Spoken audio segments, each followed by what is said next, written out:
repose sur son trône pour l'éternité. Il est roi de l'univers.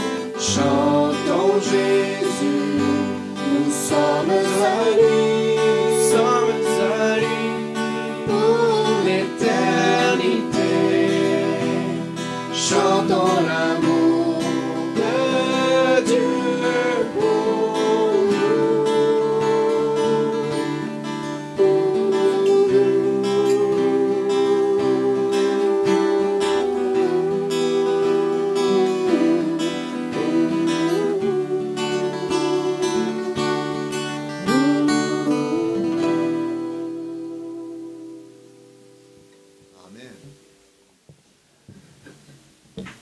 C'est le moment du témoignage.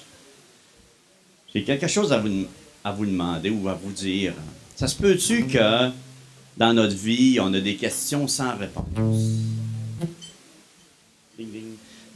Oui, je pense qu'on a des questions sans réponse. Ce matin, je vous le dis, des questions sans réponse, il y a possibilité que ce soit répondu aujourd'hui. Des questions, des fois, qu'on se pose souvent. Moi, je me rappelle quand j'étais jeune, je me posais la question, c'est quoi qui se passe après la mort? C'est quoi, y a-t-il quelque chose l'autre bord? Y a-t-il un Dieu? Est-ce que c'est vrai ce qu'ils disent dans la parole de Dieu, dans la Bible? C'est tous ces questionnements-là qu'on se demande. Ben, ce matin, Denis Maisonneuve, qui lui, il travaille beaucoup avec les Autochtones, puis c'est vraiment un ministère qui est formidable, je pense. Il y a beaucoup de travail partout, puis on remercie le Seigneur d'avoir des ouvriers là, un peu partout dans le missionnaire, dans le côté missionnaire. Puis moi, je trouve ça extraordinaire ce qu'il fait. Puis il y a quelque chose à partager qui s'est passé dans sa vie. Je sais qu'il y a un jour, il y a une belle Brigitte qui est venue dans sa vie. Hein? Mais ça, il va vous conter ça. Vu qu'on a beaucoup de... Ce matin, là, on n'a rien à vous embarquer dans rien. Ce matin, ce qu'on va parler, là, c'est entre vous. Ça se passe entre vous et Dieu. C'est pas, il n'y a aucune question de religion, aucune question de savoir d'embarquer dans quoi que ce soit. Aujourd'hui, ce qu'on va parler, c'est la relation personnelle avec Dieu. En même temps, je vais demander à Denis de s'avancer. Et en même temps, on a aussi Jeannette et Monique qui sont montées ensemble avec Denis. Puis vous êtes à la même place que Denis. Hein? Puis, merci d'être là. Ils ont monté de cette île. Hey! Fait que Denis, il y a un petit PowerPoint avant. Bon, là. Je suis bien content d'être au pays des Bleuets. Hey! Si tu veux m'enlever de la baisse un peu dans mon son, je pense que je suis un petit peu trop sourd. C'est bien plaisant d'être ici un matin. À cause! J'aime ça être ici. Mais réellement, le Saguenay-Lac-Saint-Jean, là, c'est quelque chose. C'est une partie du Québec là, que on sent qu'il y a quelque chose. Oui. Denis et Brigitte et moi. Ça, on a pris ça sur le bord du fleuve à Maliotenam, cette île. Donc, je vais vous présenter. Ça s'en vient. Et voilà. Annick, notre fille. Non, elle a une affaire d'une vis dans l'œil, là.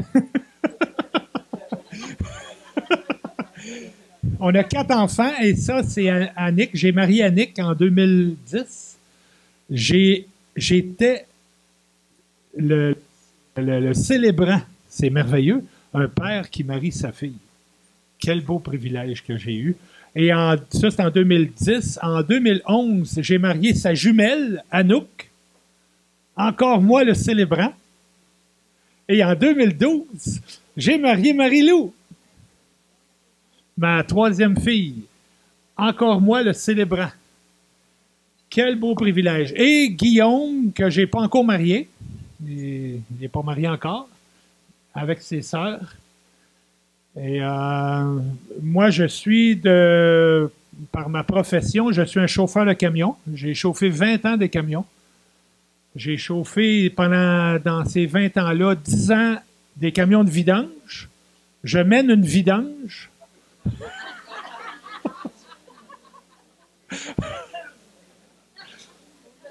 Et j'ai chauffé aussi des camions, des trailers. J'ai chauffé un petit peu aux États-Unis, dans les maritimes en Ontario, du highway. Dans ce temps-là, Brigitte m'accompagnait. On n'avait pas d'enfants quand je faisais ça. Et j'ai travaillé 10 ans dans la construction comme manœuvre journalier. Et je suis maintenant pasteur à l'église Amiou Mamouetoun, Kachou-Ketechet. Ça fait 6 ans que je suis pasteur. Quand j'étais jeune, ça c'est à l'âge de 4 ans, j'étais avaleur de mouches professionnel.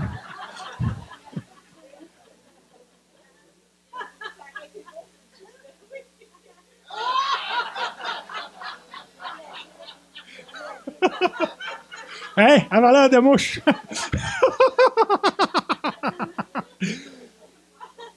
J'avais 4 ans avec mes 2 sœurs. Et à ma première communion, ben oui!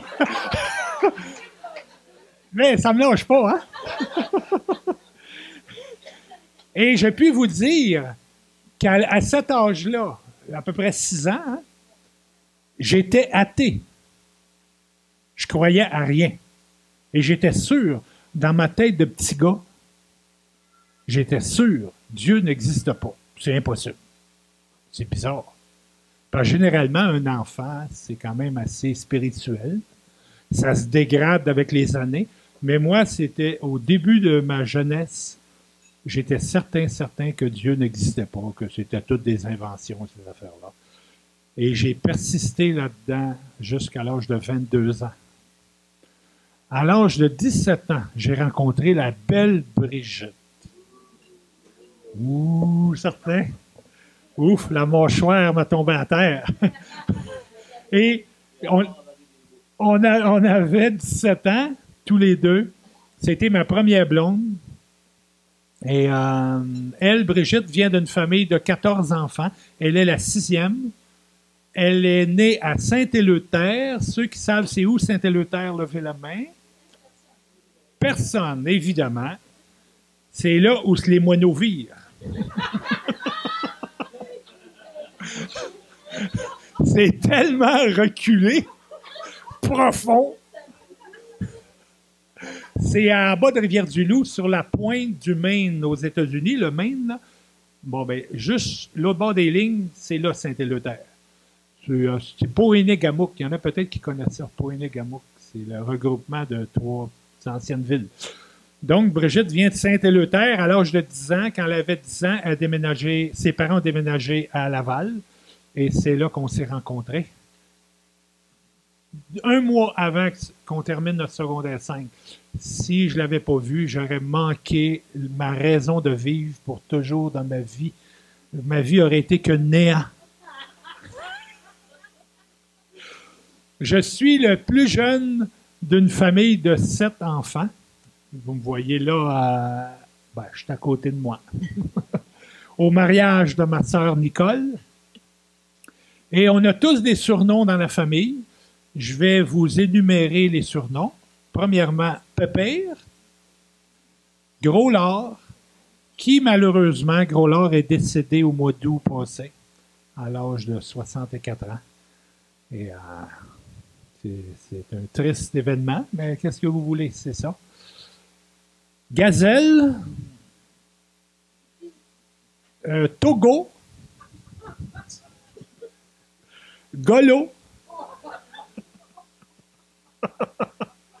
Lepette. Oui, Lepette. Gros chat, ça c'est moi. Gros chat.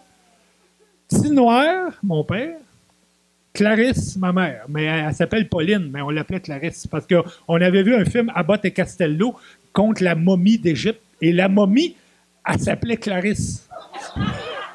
Parce que ma mère était souvent malade et elle sortait de la chambre bien malade en robe de chambre. Puis là, Clarisse! C'est le même qu'on l'a appelée Clarisse.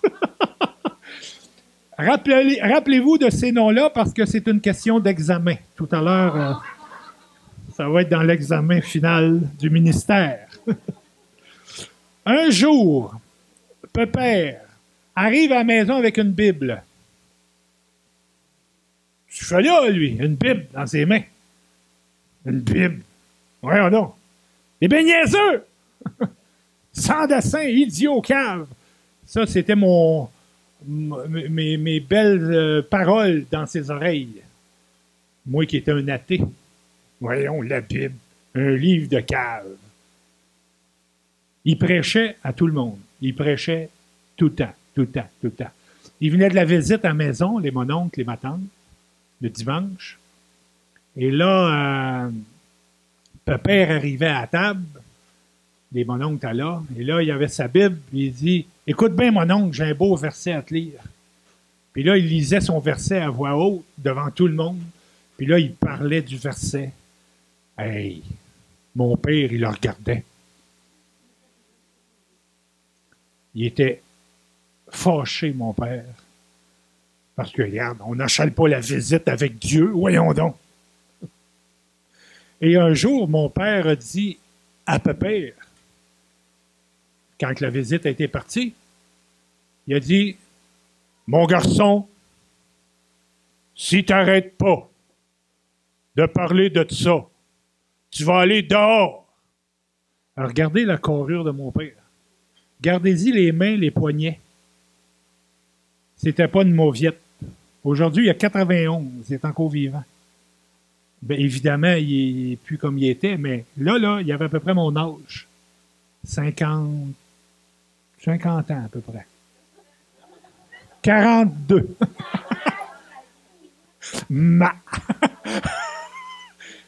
Et mon père, quand il disait quelque chose, jamais il y avait à répéter. Tu vas aller te coucher, il est à 7 heures. Oui. Et là, il dit à mon frère, tu vas aller dehors si tu n'arrêtes pas de nous parler de ça. Puis mon frère a répondu, il a dit, je vais être dehors, puis je vais te crier l'Évangile à travers la porte.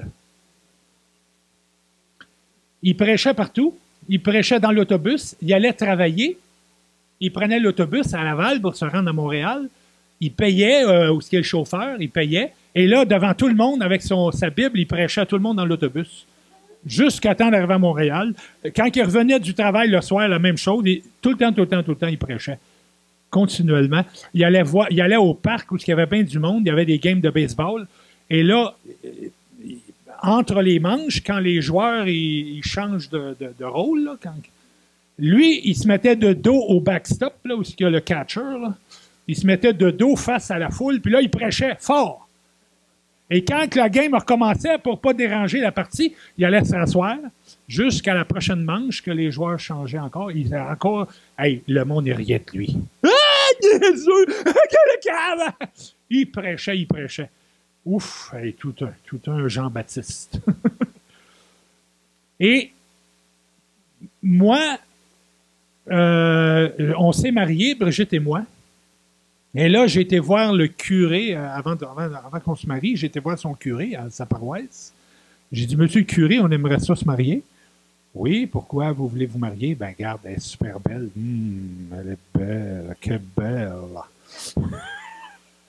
Je l'aime à la folie. On veut se marier. On voulait s'accoter, monsieur le curé. Mais nos parents nous ont tellement parlé. « Oh, mariez-vous donc, c'est tellement plus beau, la belle cérémonie de mariage, la robe blanche, etc., etc. »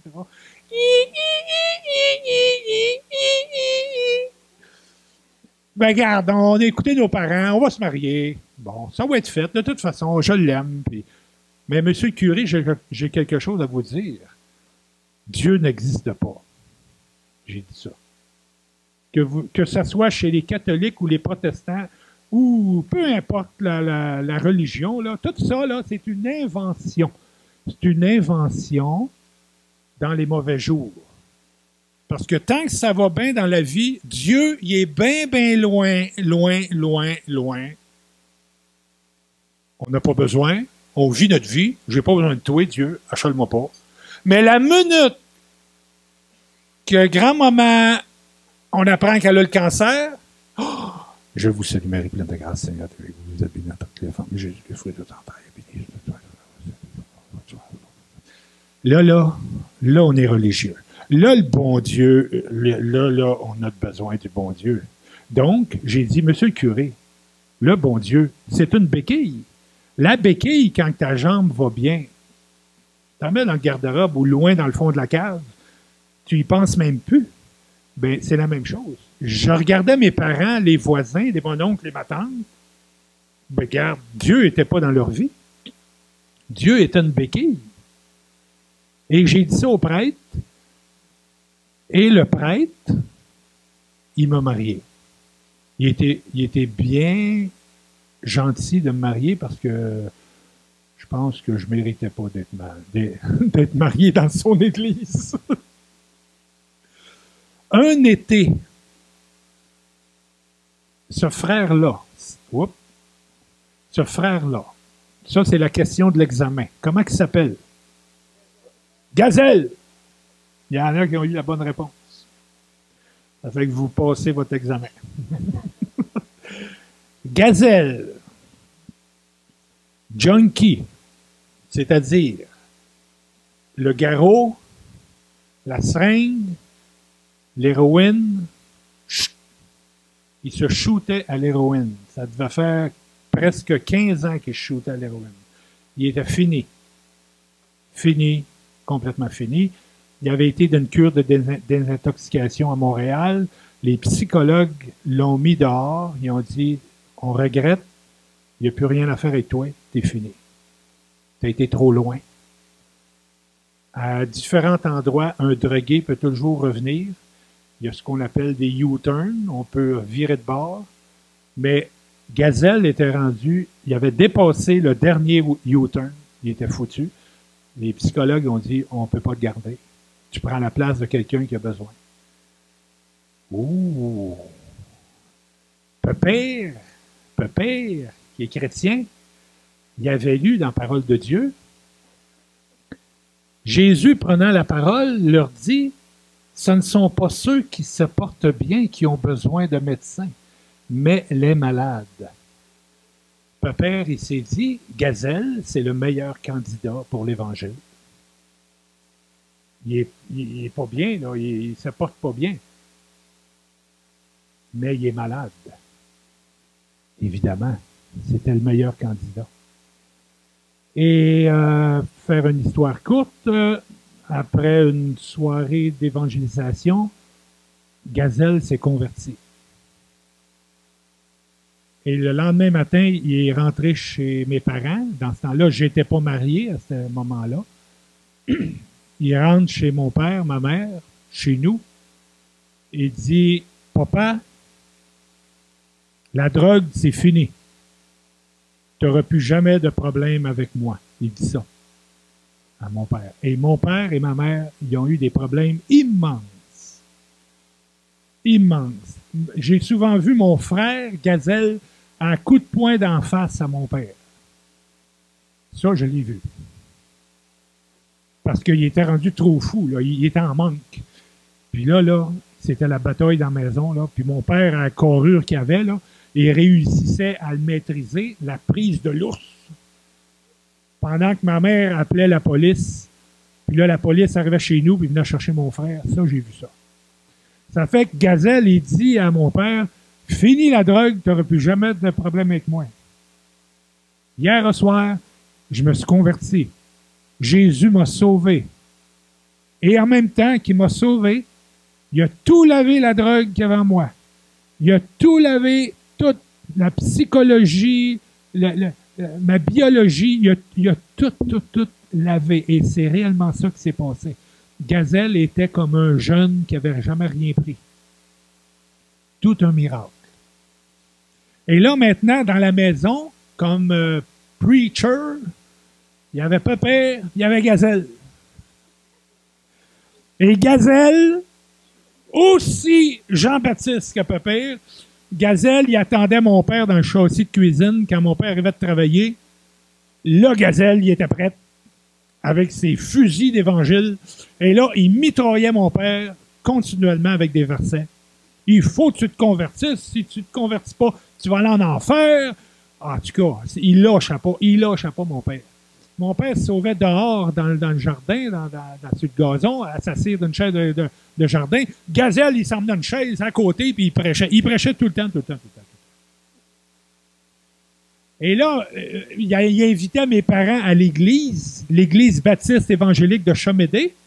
Monsieur Mayou connaît ça. Qu'on appelle aujourd'hui l'église de l'île Jésus. Ça a changé de nom. Gazelle invite mes parents. Ma mère a dit, pour s'en débarrasser, elle dit, le jour que tu auras un char, j'irai à ton église. Évidemment, Gazelle n'avait jamais travaillé. Elle était bien sûre de jamais aller à l'église. Le jour où tu auras un char,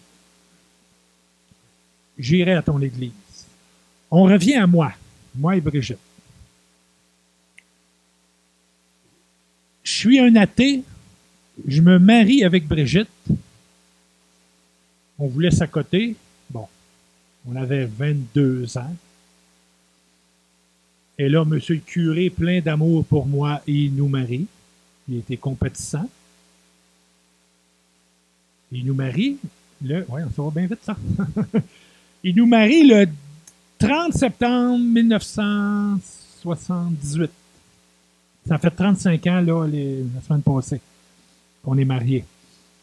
Et là, Gazelle, lui, il est chrétien. Ça faisait 3 ans que je ne parlais plus à Gazelle. Parce que Gazelle, il m'avait volé mon char. Dans une de ses fites de drogués, on couchait dans la cave. Et là, je dormais pas encore, puis je regarde par le châssis de cave, jouer les tailleurs de mon char qui roulait. Wow! Vite dehors, c'était Gazelle qui avait poussé mon char pour le partir dans la rue, pour pas que je l'entende. Et là, donc, ça faisait 3 ans que je parlais plus à Gazelle. Et on est nouveaux mariés, Brigitte et moi. On reste en appartement à Laval. Un soir, ding dong, c'est Gazelle à la porte. J'ouvre la porte. Ouais, Gazelle, salut. Il dit, gros chat, j'ai quelque chose à te dire. Je veux te demander pardon pour tout ce que je t'ai fait, là. Voler ton char, puis ça. Je veux te demander pardon, gros chat. Ça fait que j'ai dit, c'est beau, c'est correct. Y a-tu d'autres choses? Il dit, non, c'est ça que je voulais faire. Bon, ben c'est beau, bonsoir. J'avais le cœur dur. Je vous le dis, là, ça m'a rien fait qu'il m'ait dit ça. J'avais le cœur dur. Normalement, ben, ça touche quelqu'un. Mais moi, là, j'étais bouché. Bouché bien dur. Mais, comment ça se fait que Gazelle a autant changé? Parce que moi, je couchais dans la cave avec lui quand je n'étais pas marié. Là, je couchais dans la cave chez mes parents. Lui, je le voyais souvent avec sa seringue, puis sa chandelle, puis sa cuillère. Puis... Comment ça se fait que Gazelle est plus drogué? Hey, ça, j'en revenais pas. Donc, j'ai dit à Pépère, donne-moi une Bible, Pépère. Je veux lire ça. Le Nouveau Testament. Et moi, je croyais que dans le Nouveau Testament, dans la Bible, je croyais qu'il y avait une puissance de l'homme intérieur, le subconscient, toutes sortes d'affaires de même, qui faisait qu'on peut être changé par la puissance de l'homme intérieur et le moi-même. Bon. Ça fait que j'ai lu pratiquement le 2/3 du Nouveau Testament pour arriver à la conclusion que ce livre-là, c'est le livre le plus con qui ne peut pas exister. Un livre de cave, de bébé. Et là, un fameux soir, je retourne, je rencontre Pépère, et là, je dis à Pépère, je dis, Tiens ton livre de con, j'ai pas besoin de ça. J'ai dit ça.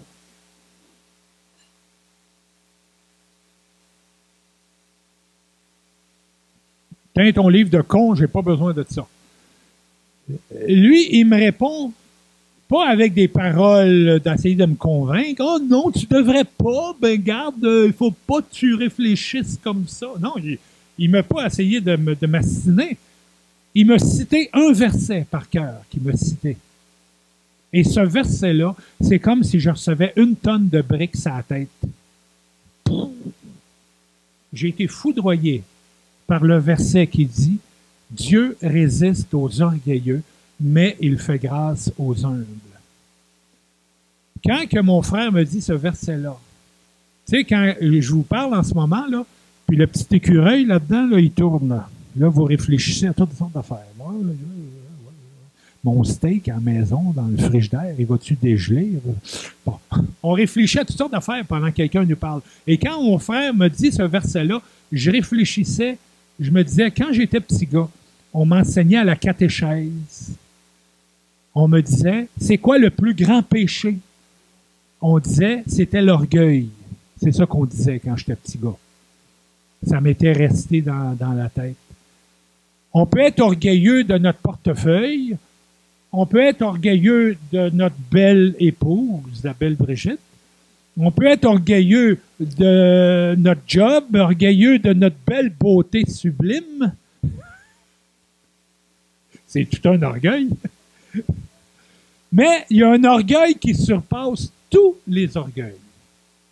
C'est la créature qui dit au Créateur, « T'existes pas. » Et d'avoir dit ça à un prêtre, c'était très orgueilleux. Un homme qui, après tout, il s'efforce pour parler de Dieu à ses paroissiens. J'étais très orgueilleux et c'est à ça que j'ai réfléchi. Dieu résiste aux orgueilleux. Résiste. Dieu résiste aux orgueilleux. C'est comme un coup de masse que Dieu donne à l'homme. C'est pour ça que j'ai ressenti 1 tonne de briques me rentrer sur la tête. Mais quand Dieu donne un coup de masse à l'homme ou à la femme, il y a tout le temps une belle porte de sortie. Mais il fait grâce aux humbles. Un autre coup de masse. Je vais vous montrer un autre coup de masse. Et il n'y a pas de distinction. Tous ont péché et sont privés de la gloire de Dieu. Hey! C'est un méchant coup de masse, ça. Vous avez tous péché et vous êtes tous privés de la gloire de Dieu. Moi compris. Tout le monde. Sur la planète. Mais la belle porte de sortie, et ils sont gratuitement justifiés par sa grâce, par le moyen de la rédemption qui est en Jésus-Christ. Quelle belle porte de sortie d'urgence, après avoir reçu un coup de masse. Un autre coup de masse, car le salaire du péché, c'est la mort. Levez la main ceux qui n'ont jamais fait un péché, jamais un mensonge, jamais une mauvaise pensée, jamais un vol. Probablement que tout le monde ici a déjà volé quelque chose, que ce soit un char ou que ce soit quand on était petit, enfant, des bonbons au dépanneur ou chez Steinberg. Vous vous rappelez de Steinberg? Les jeunes, ils ne savent pas c'est quoi. On est tous coupables. Car le salaire du péché, c'est la mort. Autrement dit, ce qu'on mérite, notre salaire, après avoir fait un seul péché, on en a fait des milliers. Ce qu'on mérite, c'est la mort. Mais regardez la belle porte de sortie. Mais le don gratuit de Dieu, c'est la vie éternelle en Jésus-Christ notre Seigneur. Ah! Merci Seigneur. Donc, Dieu m'a donné un coup de masse avec son verset. Dieu résiste aux orgueilleux, mais il fait grâce aux humbles. Ça fait que moi, je dis à mon frère, tiens ton livre de con, j'ai pas besoin de ça. Mon frère, il réfléchit 2-3 secondes, il me dit, Dieu résiste aux orgueilleux, mais il fait grâce aux humbles. Moi, je réfléchis avec mon petit écureuil, toute l'histoire de l'orgueil, ma vie. Je dis à mon frère, redonne-moi le Nouveau Testament. Parce que je vais vous dire une affaire. Dieu venait de me parler pour la première fois de ma vie. J'avais environ 23 ans. Pourtant, j'ai été à la messe toute ma jeunesse, tous les dimanches. Mes parents, ils nous emmenaient à la messe, forcés, mais qu'est-ce que vous voulez. J'allais à la messe, les cours de catéchèse, et mon frère, père, qui m'avait prêché l'Évangile pendant 3 ans, et là, pour la première fois de ma vie, Dieu m'a parlé. Dieu résiste aux orgueilleux, mais il fait grâce aux humbles. Oups, il ne faut pas que je manque le train. Il y a un train qui passe dans votre vie. Moi, il y a passé un train à ce moment-là. J'étais à la gare. J'ai le choix. Je reste sur le quai ou j'embarque dans le train. Si je reste sur le quai, le train repart. C'est quand le prochain train? C'est pas. Présentement, il y a un train qui passe dans le cœur de quelques-uns ici. Très important de ne pas laisser passer le train. Embarque dans le train. Embarque pas d'une religion. C'est la pire erreur que tu vas faire de ta vie. Change pas de religion. C'est la pire erreur. Non. Embarque dans la main de Jésus-Christ, ton Sauveur. Ça, c'est la décision. C'est ce que j'ai fait. Et là, j'ai repris le Nouveau Testament que j'avais dit à mon frère, alors donne-moi le Nouveau Testament. Et là, le soir avant de lire, là, je disais à Dieu, je disais, là, Dieu, là, OK, tu dis que tu existes. C'est beau. Je veux bien y croire. Mais il va falloir que tu me le montres. Pas pépère, pas monsieur le curé, ou monsieur le pasteur, ou même le pape. Toi, Dieu, tu vas me le montrer si tu existes. Parce que moi, sinon, je tourne la page. Vas-y, Dieu, parle-moi. Et là, je commençais à lire. Je ne le savais pas, mais j'étais en train de prier. C'est ça, une prière. Une prière, il faut que ça vienne des tripes, de l'intelligence, du cœur. Si ça ne vient pas de ça, c'est pas une prière. C'est un enregistrement. C'est comme si tu payes sur play, puis la prière se fait. Imaginez, Dieu, il veut pas ça, Dieu. C'est comme si mon petit gars, quand il était petit, il arrivait à moi, puis il disait, « Papa, tu es le plus beau papa au monde, le plus merveilleux, le plus gentil, et j'aimerais ça avoir un bicycle. Papa, tu es le plus beau, le plus merveilleux au monde, et le plus gentil, et j'aimerais ça que j'ai un bicycle. Papa, hey, j'aurais dit à mon gars, wow, OK, wow. Qu'est-ce que tu veux? » Hein? Ben, quand on prie d'une façon répétitive là, à Dieu, c'est ça qu'on lui dit. On lui dit des affaires répétées. Dieu ne veut pas ça. Dieu veut qu'on y parle avec notre cœur. Donc, c'est ça que j'ai fait. Et évidemment, Dieu a répondu. Demandez, vous recevrez, Jésus a dit. Cherchez, vous trouverez. Frappez, l'on vous répondra. Et là, j'ai lu le Nouveau Testament presque à tous les soirs encore, les mêmes choses que j'avais lues auparavant. Et là, j'aimais ça, je trouvais ça intéressant. Ça me faisait du bien. Et même, il y a un fameux soir, j'étais en train de lire, j'ai fait comment ça se fait que j'aime ça comme un fou? Comment ça se fait que ça me fait du bien à l'extrême? Et que je voudrais asseoir tout de suite, lire tout le Nouveau Testament. Et quand je vais avoir fini, recommencer et le lire encore. Comment ça se fait? Ben regarde, j'avais demandé à Dieu. Il m'a répondu. Et si vous faites la même chose, c'est impossible qu'il se passe d'autres choses. C'est impossible. Dieu va vous parler. Si Dieu vous a jamais parlé à date, c'est que vous ne lui avez jamais demandé. Demandez, vous recevrez. Et là, j'ai lu mon Nouveau Testament, presque au complet, et un mercredi soir, le 18 juillet 1979, J'ai dit à Brigitte, la belle Brigitte, j'ai dit, Brigitte, à soir, je vais aller voir la secte à Pépère, qui était l'église baptiste évangélique de Chomédé. Moi, dans ma tête, c'était une secte. Ça fait que je rentre dans l'église, et à l'église, c'était M. Héron qui était le pasteur. Avant, c'était M. Mayou. Mais là, c'était M. Héron. Et M. Héron était en vacances. Il y avait un homme qui le remplaçait pour faire l'étude du mercredi soir. C'est M. Hamelin, Jean Hamelin. Vous connaissez. Et M.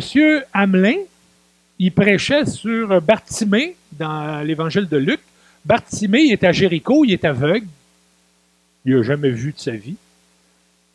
Mais un aveugle, là, ça, là, les oreilles, là, ça compense, hein? Les meilleurs accordeurs de piano, c'est les aveugles. Parce que ça, là, ils savent exactement, c'est-tu 440 ou 441 Hertz? Ils sont meilleurs que la petite machine là, qu'on a pour accorder nos guitares. Et Bartimée, il est à Jéricho, il est aveugle, mais là, Jésus passe à Jéricho. Et là, il crie à Jésus. Jésus, fils de David, aie pitié de moi, aie pitié de moi. Et là, Jésus le fait venir, et Jésus lui dit, qu'est-ce que tu veux que je te fasse? Évidemment, le gars, il est aveugle. Il dit pas, ben, j'aimerais beaucoup jouer du piano. Non, je veux voir. Et là, Jésus le guérit. Et là, pour la première fois de sa vie, il voit les nuages, le ciel bleu, les feuilles dans les arbres, les oiseaux. Oh! Hey, ça doit être tellement merveilleux. Nous, il n'y a pas de problème, on voit depuis notre naissance. Imaginez, à l'âge que vous êtes rendu, vous n'avez jamais rien vu. Et que là, dans une seconde, vous voyez toutes les affaires. Oh! Ça doit être tellement merveilleux. C'est ce qui est arrivé. Mais moi, j'écoutais M. Hamelin prêcher. Et je me suis dit, c'est moins Bartimée. Oui, je vois de mes yeux physiques, mais les yeux du cœur, je suis un aveugle. Il ne faut pas que le petit gars regarde dans la lumière. C'est dangereux pour les yeux. On parle d'un aveugle.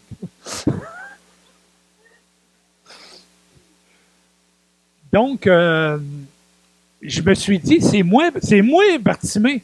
Je suis un aveugle spirituel. Mais Jésus passe dans ma vie. Pépère, Gazelle, le Nouveau Testament, le verset que j'ai eu sur la tête, la tonne de briques. Hey, Jésus passe dans ma vie certainement. Qu'est-ce qu'il faut que je fasse? Il faut que je crie à Jésus. Mais évidemment, je n'ai pas crié dans l'église. Jésus! Non. Ben, j'aurais pu le faire. Hein? Pourquoi pas? Mais je ne l'ai pas fait. Mais je l'ai fait dans mon cœur. Là, les gens ont commencé à prier pour leurs besoins personnels, besoins de toutes sortes. Moi, dans mon cœur, je n'ai pas écouté leurs prières. J'ai dit à Dieu, Dieu, je viens de comprendre. Je suis un pécheur horrible. Si j'étais mort, je m'en allais en enfer. Je suis un pécheur. Des milliers de péchés. Juste 23 ans, mais des milliers de péchés. Mais je crois, Dieu, que tu as envoyé Jésus-Christ, ton Fils unique, sur la croix du Calvaire, cloué, torturé, des coups de fouette, la couronne d'épines, les insultes. Je crois, Dieu, que tu as envoyé ton Fils pour prendre ma place. Jésus a reçu ma punition sur lui quand il était à la croix. Quand Jésus était à la croix, il était en train de mourir pour Denis Maisonneuve. Pour vous aussi. Et moi, j'ai compris ça le 18 juillet 1979, que Jésus était mort pour mes péchés. Et j'ai dit à Dieu, Dieu, je crois que Jésus, ton Fils, est mort pour moi. C'est moi qui aurais dû être puni, mais tu as puni ton Fils au lieu de me punir. Merci, Seigneur. Donne-moi la vie éternelle. Donne-moi la vie éternelle tout de suite. Je me rappelle d'avoir dit ça. Tout de suite. J'ai embarqué dans le train. C'était ma deuxième occasion d'embarquer dans le train de Dieu. Il ne faut jamais manquer une occasion. Et là, j'ai dit à Jésus, sauve-moi. J'ai pas dit à Jésus, je veux devenir un baptiste. Non. Je suis pasteur d'une église baptiste. Et nous. Mais dans mon cœur, je ne suis pas un baptiste. Je suis un chrétien. Je suis un homme sauvé par la grâce de Dieu. Mais je suis un pasteur baptiste. Il ne faut pas s'arrêter dans les fleurs du tapis. Et donc, j'ai dit à Dieu, sauve-moi. Sauve-moi tout de suite. Et je me rappelle, j'ai ressenti la présence de Dieu qui rentrait en moi. Le Saint-Esprit a rentré en moi. Et là, la réunion s'est terminée. Et Pépère était là, dans la salle, mais Pépère ne savait pas ce qui s'était passé en moi, évidemment. Je vais voir Pépère. J'ai dit, écoute, Pépère, je pense, je me suis converti. Il dit, viens-t'en chez maman, puis on va s'en parler. Ma mère restait à Vimont, qui n'était pas loin. Je dis à Pépère, je vais aller chercher la belle Brigitte. Elle est au terrain de baseball, elle joue, à tous les mercredis soirs, elle jouait dans une ligue féminine de softball. J'allais voir ma belle Brigitte. Je n'avais que Dieu pour elle. Oh, qu'elle était belle! Je dis à Pépère, je vais aller chercher la belle Brigitte et on s'en vient. J'arrive au terrain de baseball. Elle terminait, la partie terminait. Et là, je suis là, j'ai pas dit un mot encore, j'arrive. Et là, tu me dis quoi, Brigitte?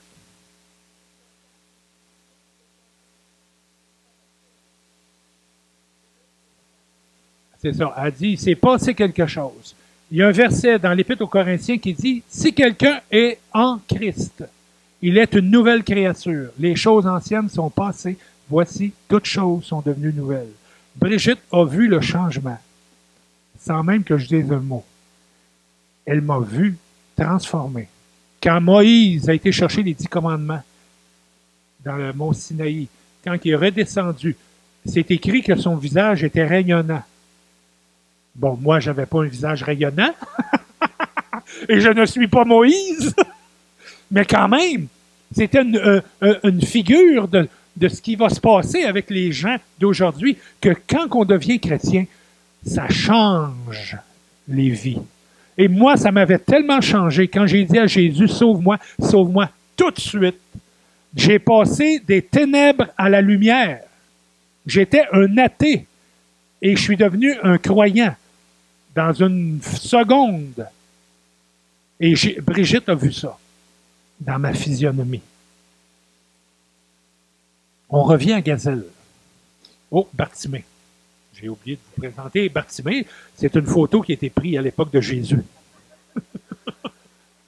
Il y avait des téléphones dans ce temps-là, puis il prenait des photos. Oups. Gazelle. On revient à Gazelle. Vous vous rappelez que Gazelle a dit à ma mère, venez à l'église. Ma mère, elle y avait dit quoi? Le jour où tu auras un char, j'irai à l'église. Mais Gazelle, il s'était trouvé une job au Saint-Hubert, poulet Saint-Hubert, à Annecy, à Montréal. Il livrait du poulet. Il est encore là. Il livre encore du poulet. Au-dessus de 30 ans. Il a eu une montre 25 ans de service. Et Gazelle livrait du poulet. Qu'est-ce qu'il fait? Il s'achète une minoune. Un vieux bazou. Il parque ça dans le driveway. Samedi soir, il dit à ma mère, demain, t'embarques. Rappelle-toi, qu'est-ce que tu m'avais dit? Le jour où tu auras un char, j'irai à ton église, c'est demain, t'embarques. Ma mère n'a pas le choix. Elle avait donné sa parole. Elle embarque dans le char, elle va à l'église. C'était M. Héron, le pasteur. Elle revient à la maison, elle dit à son mari, « Petit noir! Hey, tu devrais venir! C'est tellement bon, des beaux chants, il y a des jeunes, il y a du monde de notre âge. L'homme en avant, il parle tellement bien, le pasteur.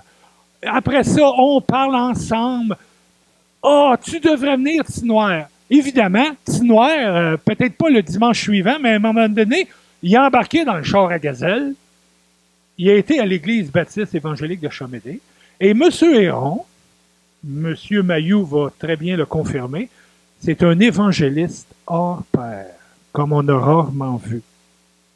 Quand M. Héron prêchait le dimanche matin à l'église, le train passait à tous les dimanches matins. Il prêchait l'Évangile et il prêchait sur, mettons, un verset. Puis là, il nous racontait quand il était jeune chrétien, puis à Rouyn-Noranda, puis des histoires de chrétiens. Puis là, nous, on disait, ça rime à quoi? Puis là, à la fin, il faisait un appel. Il disait, est-ce que quelqu'un aimerait accepter Jésus-Christ comme son sauveur personnel? Et là, on chantait un cantique à la fin. Et là, il y avait tout le temps du monde qui avançait en avant pour signaler qu'ils veulent recevoir Jésus-Christ comme leur sauveur, se convertir. Et ça se passait de même à tous les dimanches. Tous les dimanches. Mon père va à l'église un dimanche. Monsieur Héron prêche. Monsieur Héron fait un appel. Qui avance le premier? Mon père. Petit noir. Puis là, il marche jusqu'en avant. Et d'habitude, les gens qui vont en avant devant une foule, il y avait peut-être 100 quelques personnes dans l'église. Attention, le petit gars, j'ai tellement peur qu'il mette ses yeux là-dedans.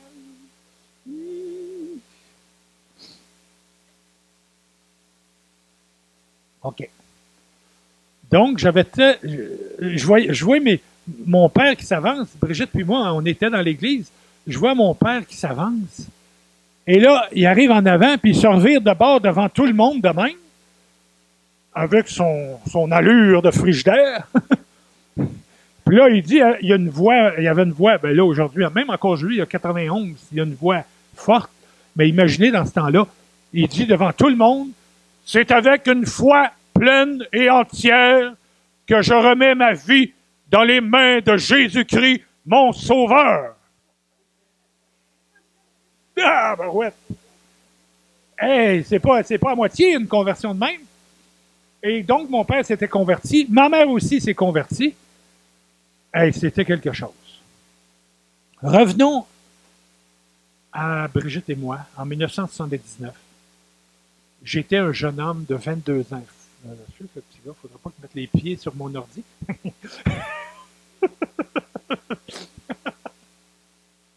J'y vois les pieds pas loin des touches, là. C'est bon. Donc, en 1979, on était nouveaux mariés. J'avais 22 ans, Brigitte et moi. J'étais loin de penser qu'un jour, Dieu m'appellerait à lui appartenir.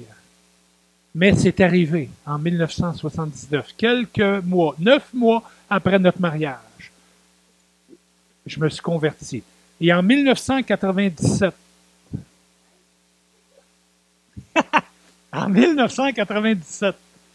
Dieu m'a appelé à cette île. Un jour, je vous conterai comment ça s'est passé. Dieu m'a parlé personnellement, pas dans une voix dans le fond du garde-robe, là. De nu. Il n'y a rien d'ésotérique. Non, Dieu m'a parlé dans mon cœur. Dieu m'a donné la conviction de m'en aller à cette île pour aider le pasteur qui était là, dans ce temps-là, Terry Baskin, pour l'aider. Et depuis 1997, on est à cette île, Brigitte et moi. En 2007, Terry Baskin est parti. Je suis devenu le pasteur. Et demain matin, on va être à l'église de Jonquière pour raconter un peu qu'est-ce qu'on fait à cette île, à l'église. Je vous invite à venir écouter. Et on va terminer avec un chant, comme M. Héron faisait à l'église de Chamédé. C'est un chant que, en chantant ce chant-là, je vous invite non pas à vous avancer en avant, mais peut-être juste à lever la main en signalant, moi, je veux accepter Jésus comme mon sauveur. Je vous invite à lever la main. pour que les gens, comme vient de faire monsieur, là, on va chanter, puis je vous invite à faire ça, juste pour montrer à Jésus que vous voulez accepter son sacrifice pour vos péchés. Je vais donner ça. Brigitte, tu vas changer les diapos.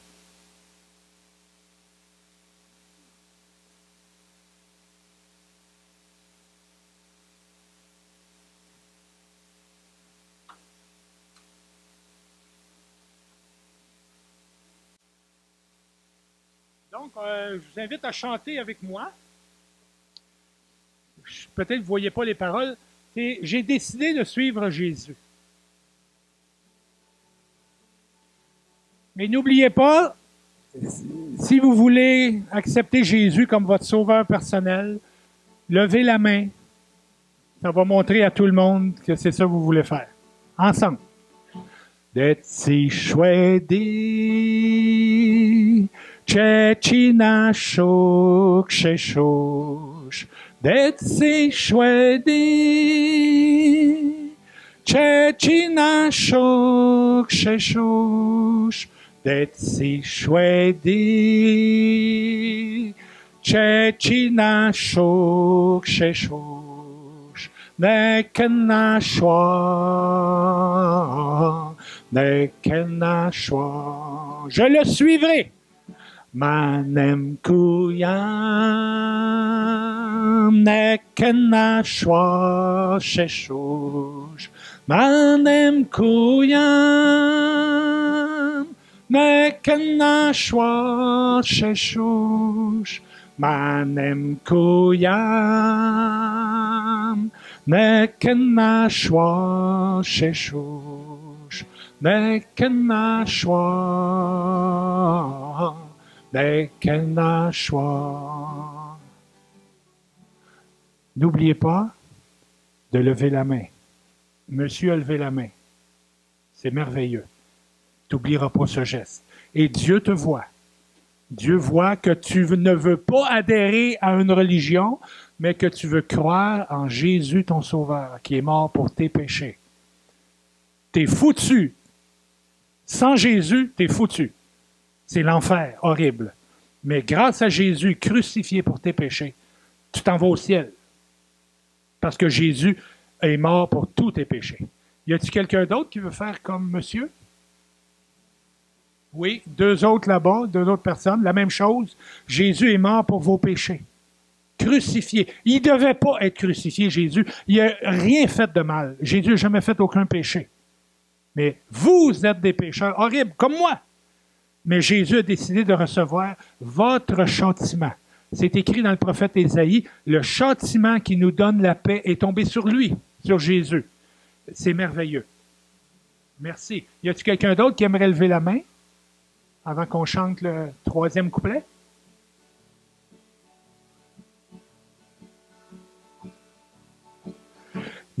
Pekusian, nekenashwa sheshush. Yat pekusian, même si je suis seul. Nekenashwa sheshush. Yat pekusian, nekenashwa sheshush. Nekenashwa. Nekenashwa. Deți șwedi, ceci nashuk sheshush. Deți șwedi, ceci nashuk sheshush. Deți șwedi, ceci nashuk sheshush. Nekenashwa, nekenashwa, nekenashwa, nekenashwa.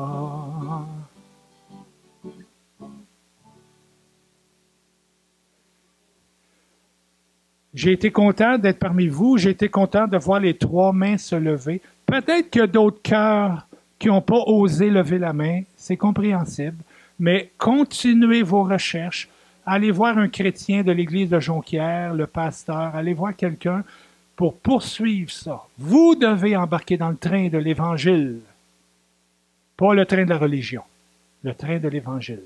Vous devez embarquer là-dedans. Merci de m'avoir si religieusement entendu. Merci beaucoup.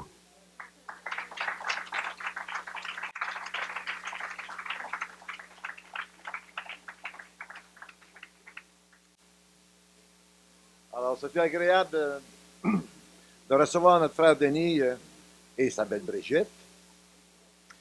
Et on va terminer avec un mot de prière, s'il vous plaît. Alors, on ferme nos yeux, couvre nos têtes, prions. Alors, Père éternel, je veux te remercier, Seigneur, pour ce temps que nous avons eu ensemble, pour le témoignage que nous avons entendu, le témoignage de ce que toi tu fais, Seigneur. Le salut, Seigneur, c'est toi qui en es l'auteur. Et à moins qu'on s'adresse à toi et qu'on ouvre notre cœur et qu'on crie de tout cœur, Seigneur Dieu, il n'y a rien qui va se passer. Ce n'est pas ma religion qui va me sauver. C'est toi. Alors, puisses-tu, Seigneur Dieu, nous faire du bien. Et nos cœurs on veut ouvrir nos cœurs à toi, Seigneur. Parle-nous, dirige-nous, aide-nous. Et surtout, Seigneur Dieu, sauve-nous. On a besoin d'un sauveur et tu as pourvu. Tu as pourvu d'un sauveur. Ton Fils Jésus. Alors, Seigneur, surprends-nous de ce que tu vas faire de nos vies. Amen. Alors, bonne semaine à tous. C'est bon de se revoir. Au prochain déjeuner, est-ce qu'on a une date? Non. À suivre.